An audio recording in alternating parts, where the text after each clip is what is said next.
Grandma's house was wonderful. She had a beautiful room where she kept all her special things, handkerchiefs, old dresses, and hats Stella would play dress-up in. But what Stella loved most was Grandma's teacups. Grandma had hundreds of old teacups in white cupboards with shiny golden handles. The teacups were decorated with colorful pictures, but her favorite was the ballerina. It was so dainty and beautiful. Every time she visited, Stella begged to hold the ballerina. But Grandma always said she was too young, that she might break it. Finally, Grandma said the next time she visited, she would let her hold it. She was going to visit Grandma today. She could hardly wait.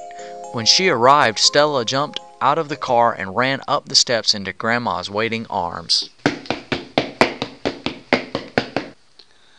I have a special surprise for you, my dear. Oh, I love surprises! Exclaimed Stella. She just knew she was going to finally hold the ballerina teacup.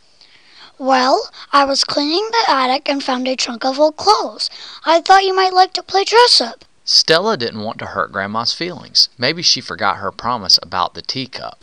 I do. I guess I'm just tired from the trip.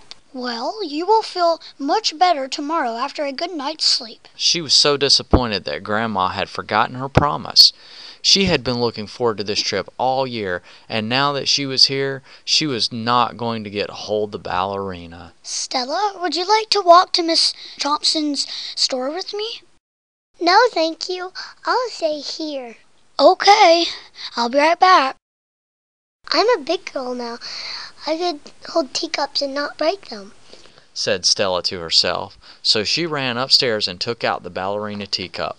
Just as she picked it up, she heard a noise. As she twirled around to see what it was, the teacup fell out of her hands and crashed to the floor. Oh, no! Cried Stella. She had broken Grandma's favorite teacup. What was she going to do? As she stood there looking down at broken pieces, she heard Grandma downstairs. Stella, I'm home. Stella hurriedly picked up the broken pieces, put them in the box she found lying on the floor, and ran downstairs. I was just upstairs putting away my suitcase, lied Stella. She knew that she shouldn't lie, but Grandma would be so angry with her, and she just knew that she wouldn't love her anymore. I was thinking about a promise I made to you the last time you were here.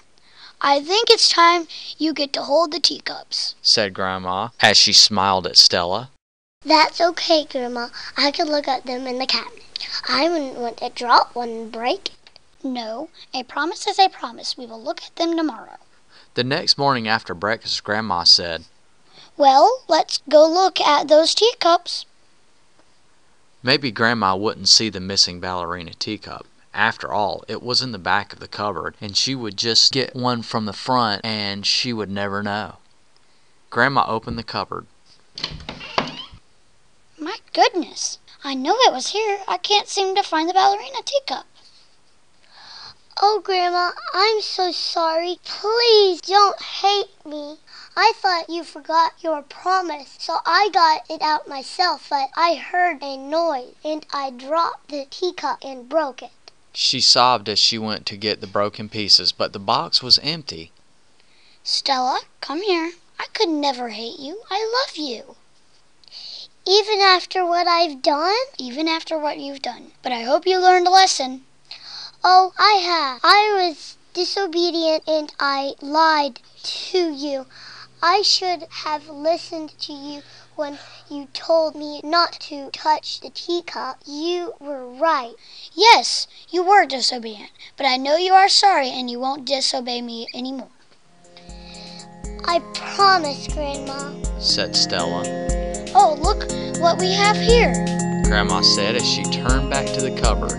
There, sitting on the shelf, was the ballerina teacup, all